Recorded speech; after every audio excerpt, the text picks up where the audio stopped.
खुलुमबाय फुंबिलिनि जि सारिनि गिबि रादाबखौ फरायदों आं गेवलां हाज'वारिया। आसामनि लखिमपुर जिल्लायाव सासे हाबा जागोदान आइजोनि गोथै सह मोननाय जादों। फैगौ 28 एप्रिल खालि आसामाव भारतनि गाहाय मन्त्रि नरेन्द्र मदि बिथाङा दावबायफैगोनखौ मिथिहोदों।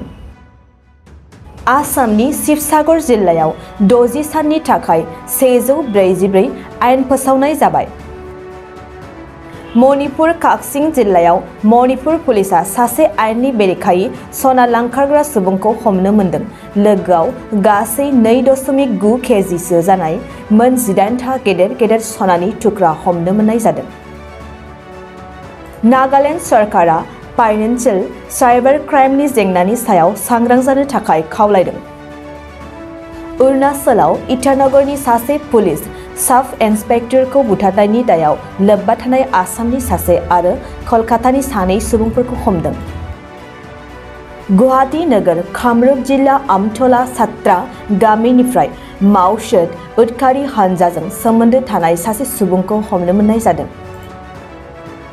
फैगौ 22 एप्रिल खालि जीएमसीनि बिसायख'थिनि थाखाय आसाम सरकारा आसामनि गासै सुबुंफोरनि थाखाय बन्द फोसावदों। अरुणाचलनि सालां जिल्लायाव अरुणाचल पुलिसा 8 ड्राग्सनि फालांगि खालामग्राफोरखौ हमदों। बेनि गेजेराव 2आ आइजो। बे हमजानाय सुबुंफोरजों लोगोआव माखासे आयेननि बेरेखा फेग्रा बेसादफोरखौबो हमफाबावनाय जादों। आसामनि हजाइ जिल्ला लामडिं रेल स्टेशननिफ्राय आगरतला थांगोननि रेलाव सासे सुबुंनि बेगनिफ्राय आयेननि बेरेखा हाथियार AK-47 राइफल आरो गंसे मेगजिन हमनो मोननाय जादों। नाथाय बेगनि बिगोमाया खारखोमालाङो। दिनैनि जि सारिनि रादाबफोरा एसेनोसै। गोजोन्थों।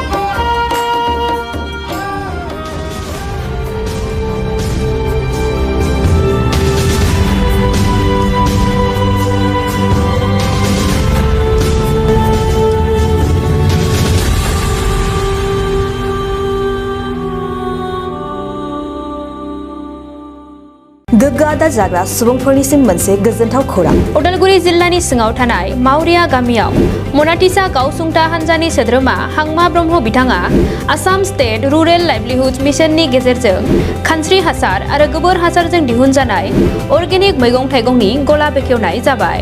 गोग्गो मैगं थाइगं जाग्रा गोसो गुदुं बायग्रा सुबुंफोरा गाहायाव होनाय जानबुं नम्बराव जगाजग खालामनो हागोन।